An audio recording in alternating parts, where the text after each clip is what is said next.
Siemka, ja jestem Adacho i po 2 miesiącach przerwy w końcu możemy zobaczyć, jak potoczy się walka Broly'ego i Dudusia Przywoływacza, który z tego co widzę trafił do tytułu 26 rozdziału mangi Dragon Ball Kakumei. Darkhouse, Poison Labo i Renko to są autorzy utalentowani Francuzi. Jeden z nich, Darkhouse, z którym już kilka razy rozmawiałem, zresztą też widzieliście, że jego komentarze się pojawiały pod moimi filmami, wczoraj był na mojej transmisji na żywo, na live, bo graliśmy sobie w grę Dragon Ball Super Card Game Fusion World. To była gra, pierwszy raz jak robiłem live'a, wcześniej już wrzucałem filmy z tej gry, ale mam dla Darkhouse'a krótką wiadomość po francusku. Ja po francusku nie umiem, więc przygotowałem sobie tutaj w tłumaczu. Pozdrawiam go i dziękuję za to, że wczoraj był na live, także Darkhouse. Bonjour Darko, meilleures salutations et merci d'avoir assisté à la diffusion en direct d'hier sur ma chaîne YouTube. Mam nadzieję, że dobrze się to przetłumaczyło. Ja mogę powiedzieć tylko tak. Merci, merci, merci. Merci beaucoup. Tyle mogę powiedzieć, Darkhouse. Thank you very much. And nie. Spokojnie, po polsku już będzie do końca tego filmu. Dragon Ball Kakumei, tak jak powiedziałem, 26 rozdział, Duduś Przywoływacz, w sensie Dula the Summoner. On ma na imię Dula, ale wiecie jak na niego mówię. Tak czy inaczej, mimo tego, że rozdział jest prawdopodobnie dalszą częścią tej walki Broly'ego z Dudusiem na planecie Sadala w szóstym wszechświecie, tak jak w przypadku ostatniego rozdziału na okładce mieliśmy to, co się dzieje z Piccolo i Nameczanami z szóstego wszechświata, Saonelem i Piriną, którzy na ziemi trenują prawdopodobnie teraz w komnacie Ducha i Czasu. Tak samo mamy tutaj przebitkę z Wszechświata 11, gdzie się okazuje, że Gohan przechodzi jakiś inny rytuał, inny oczywiście w porównaniu do tego, co mieliśmy w Majin Buu Sadze. We Wszechświecie 11 Gohan wygląda na to, że jest budzony w podobny sposób, w jaki był budzony kilka lat temu, w zasadzie wiele lat temu, ale wygląda na to, że ten rytuał jest znacząco bardziej introspektywny i jest w niego bardziej świadomie zagłębiony niż ten poprzedni. Czy Gohan wyjdzie kompletnie przetransformowany z tego doświadczenia? Widzimy w tle Kaioshina 11 Wszechświata, on bodajże w ogóle miał na imię Kai.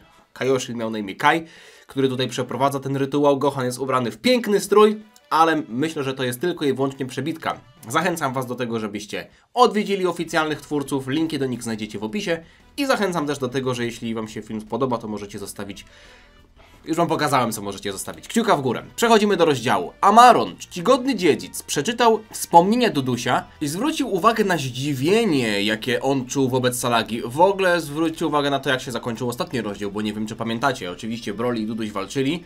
No i tutaj zwróćcie uwagę na to, jak Duduś jest pomalowany, bo on już w tym rozdziale poprzednim przeszedł dość taką drobną transformację. Można powiedzieć, że trochę obudził swoją naturę, bo kiedy czcigodny dziedzic Amaron, który jak widzimy tutaj walczy w międzyczasie z Vegetą, powiedział Dudusiowi, że Salaga zginął, bo został oczywiście przez Pepino zabity tam jeszcze w poprzednim rozdziale, no to Duduś dostał pozwolenie, żeby trochę się unleash, żeby trochę się uwolnić, jakby uwolnić swoją prawdziwą naturę.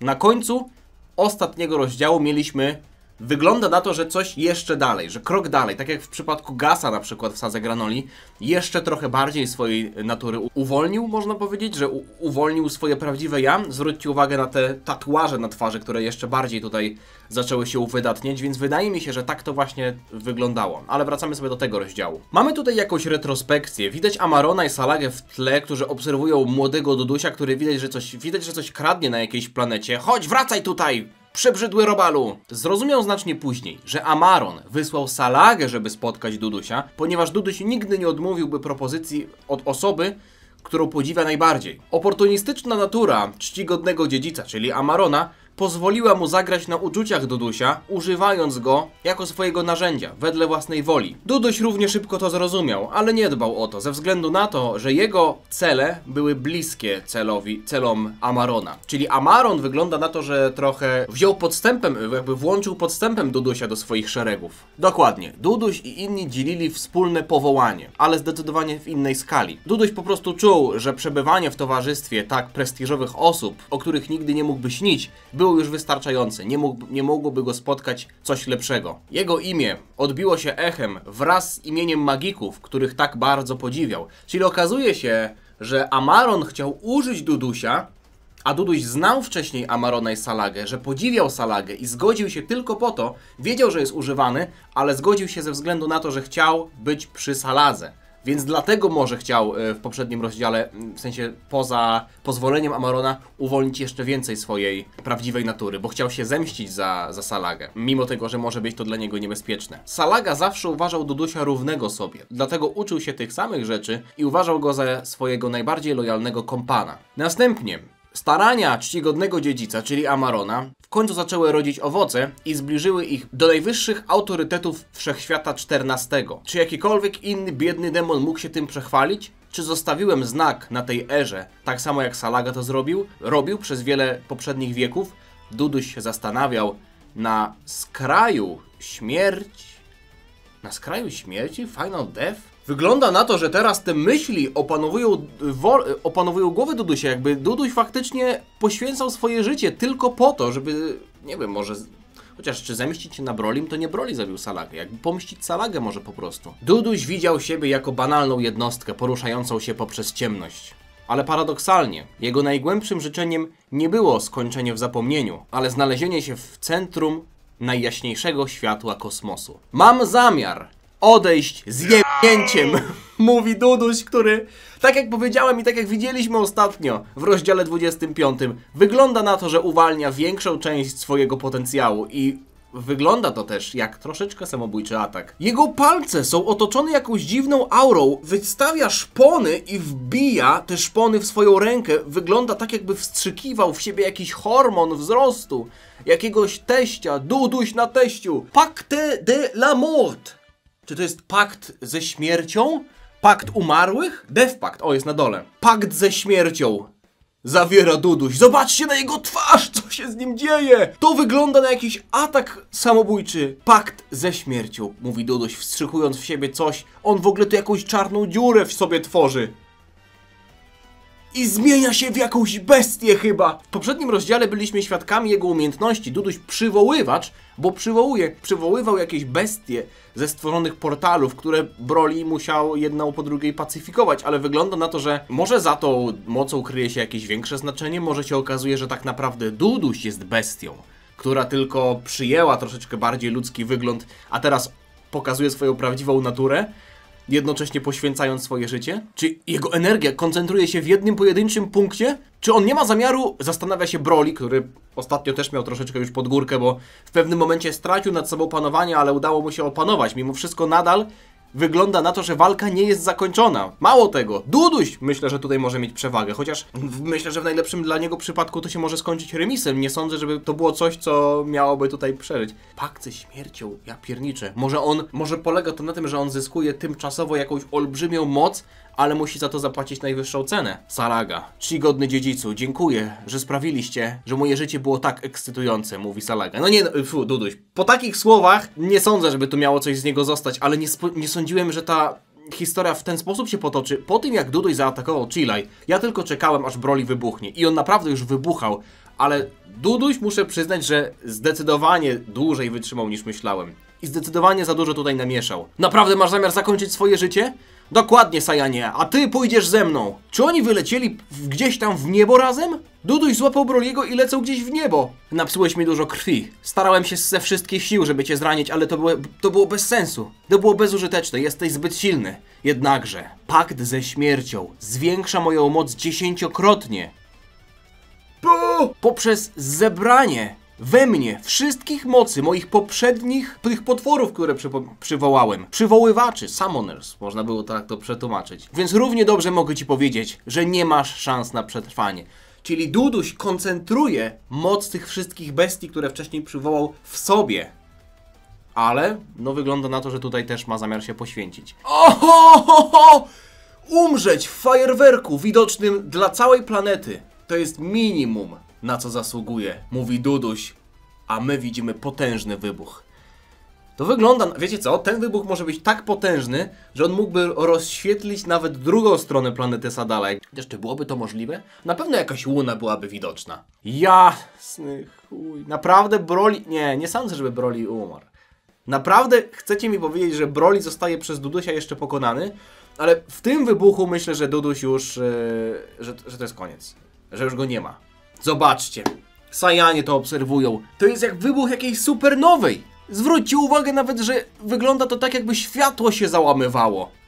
Jakby to była czarna dziura. Tylko czy planeta w ogóle to wytrzyma? Tutaj wygląda to tak, jakby ten wybuch był tak olbrzymi, że on zaczyna uszkadzać, jakby wchodzić w atmosferę. Nie, mówią Saiyanie. To on? Musimy się spieszyć, mówi Caulifla i Cabba. Cóż, zrobiłeś to. Widzi to wszystko Amaron. Co? Broly, mówi Vegeta. Nie mówcie mi, że poświęcił się Duduś razem z Brolim. Wszyscy to obserwują, nawet walka Amarona z Vegetą jest przerwana. Jeśli mam być szczery, twój przyjaciel raczej tego nie przeżył. Ta eksplozja. Nie sądzę, żebym ja był w stanie się jej oprzeć, mówi Amaron. A Vegeta cały zakrwawiony od tej walki, której w sumie nie widzieliśmy ostatnio aż tak dużo. Broly, jesteś szalony. Ja pierniczę, nie mówcie! Jest Broly! Ale to jest chyba w momencie wybuchu. Wygląda na to, jakby to było w momencie wybuchu. Jeszcze mówi Chillaj, jeszcze przywołuje imię Chillaj. Jest cały popalony, ale wygląda na to, że jest chyba jeszcze przetransformowany w Super Saiyana, albo może wchodzi w tę pełną moc. Próbuje oprzeć się temu wybuchowi. Co tu się dzieje? Czy on ten wybuch... Nie, co tu kurwa się dzieje? Czy on ten wybuch, który wygląda jak czarna dziura i tutaj mamy jakiś dysk akrecyjny, to się tak nazywa, prawda? Zmiażdżył w swoich rękach? Nie, co tu się dzieje? Ja pierniczę, nie mówcie mi, że Broly sobie ten Ty no... Nie wiem, co tu się dzieje, idę dalej. Eksplozja przestała się rozszerzać, jeden generał mówi. Co on robi? Co on robi? Co ty masz zamiar robić? Zabraniam ci, mówi Duduś, który jest ściskany przez Broliego, ten Saiyanin. Kompresuje te eksplozje i nie wierzę. Nie wierzę, co Broly robi. Wiecie co? Gdyby to robił ktoś inny, bym się czepiał, ale Broly jest legendarnym Super Saiyaninem. Wydaje mi się, że dopiero teraz widzimy, jak jest silny. Teraz widzimy pełną moc Broliego, pełen potencjał Broliego. To widzicie? Ja nie wiedziałem, że nawet człowiek ma takie żyłki. Ja tutaj widzę mięśnie, o których nie miałem pojęcia istnieniu pojęcia. Nie miałem. Ty, no bo to jest coś... Brak mi słów. Może to być dla niektórych przesada, ale Broliego tu zrobili niszczyciela wszechświatów dosłownie. Zamknij się! Mówi Broly, zamknij się! Nie, to nieprawda, chyba próbuje powiedzieć Duduś, który jest ściskany przez te olbrzymie ręce Dudu. Broliego, nie mówcie mi, że Broly go po prostu ściśnie i ten wybuch zostanie zneutralizowany.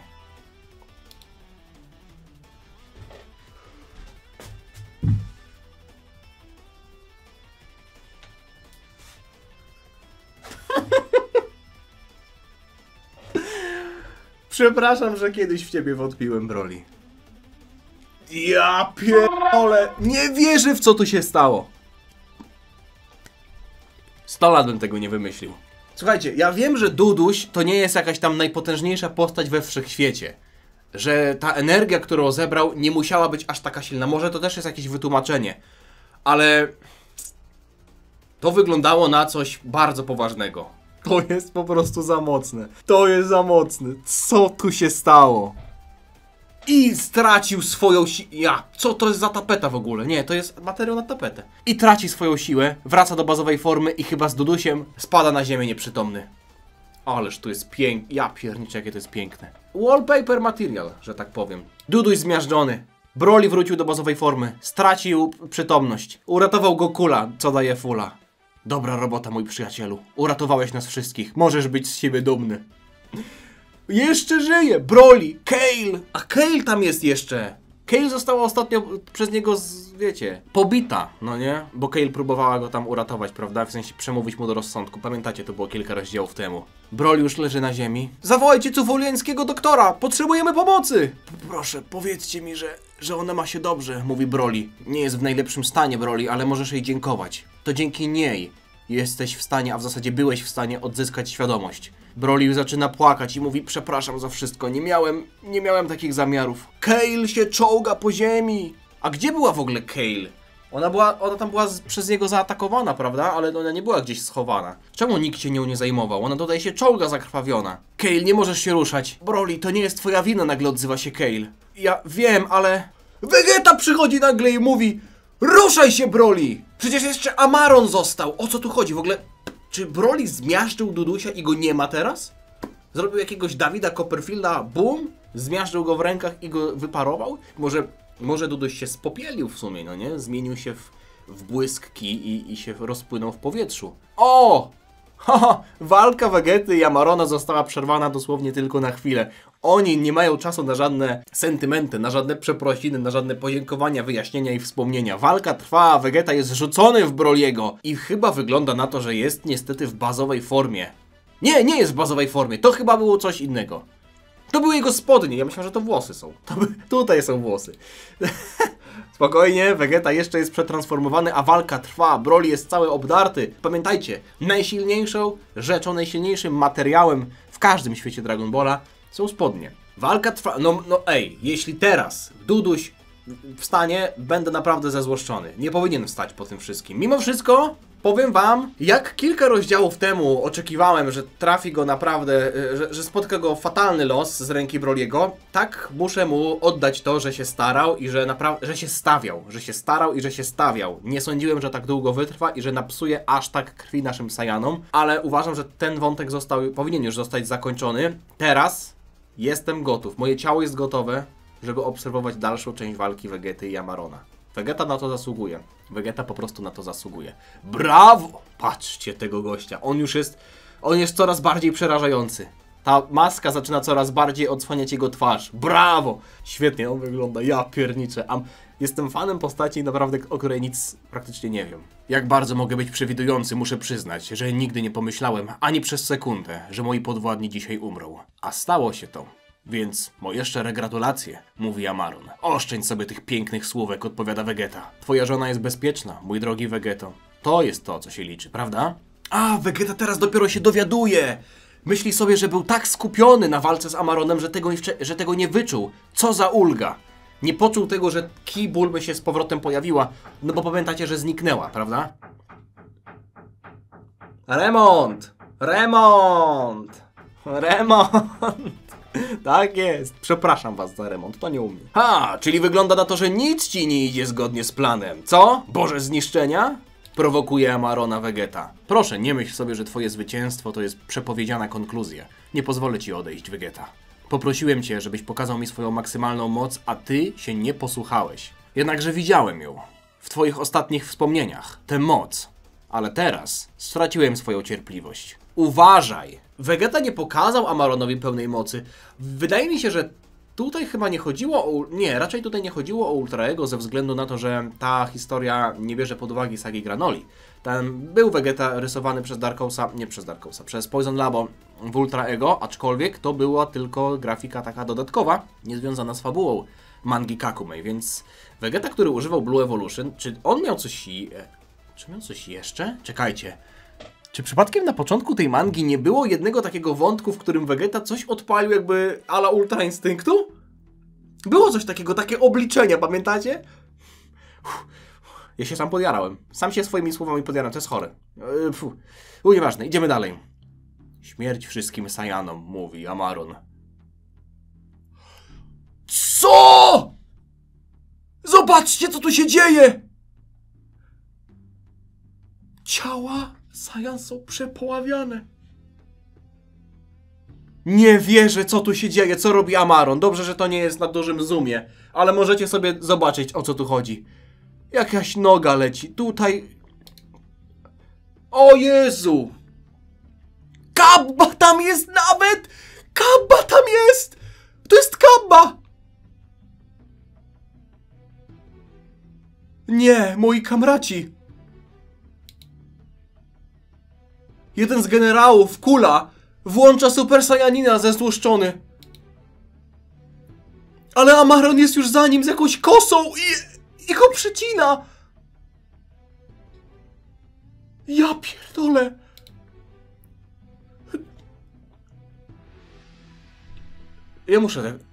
Nie muszę tego komentować. Wy to widzicie, co tu się dzieje. Amaron nie ma litości. Nie ma litości dla Saiyan. Dosłownie jest jak żniwiarz. O, ja pierniczę. No tego po prostu... Tego też się nie spodziewałem. Ten rozdział jest mocny. Naprawdę. I bardzo brutalny. Zobaczcie, co się dzieje. Dosłownie jak promień światła. Przechodzi on przez grupy Saiyan. Amaron podchodzi do tego właśnie generała i próbuje go wykończyć. Nagle Broly pyta, gdzie poszedł Vegeta, a Vegeta próbuje Amarona powstrzymać, atakując go chyba w głowę.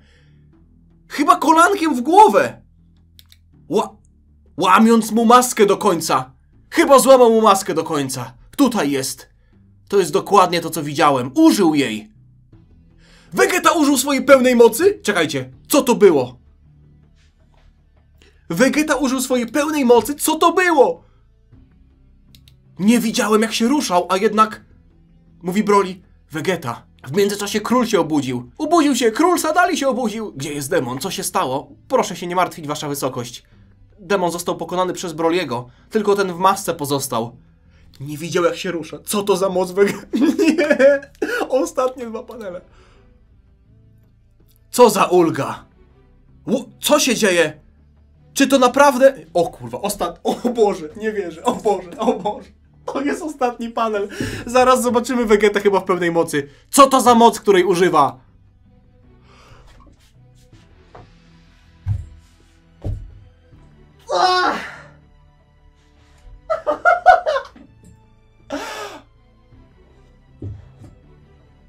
Dwa miesiące na to czekałem. Ja pierdolę.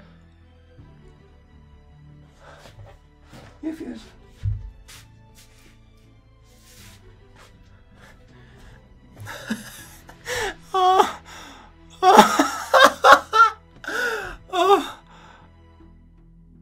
To jest Ultra Instynkt. O kurwa. O.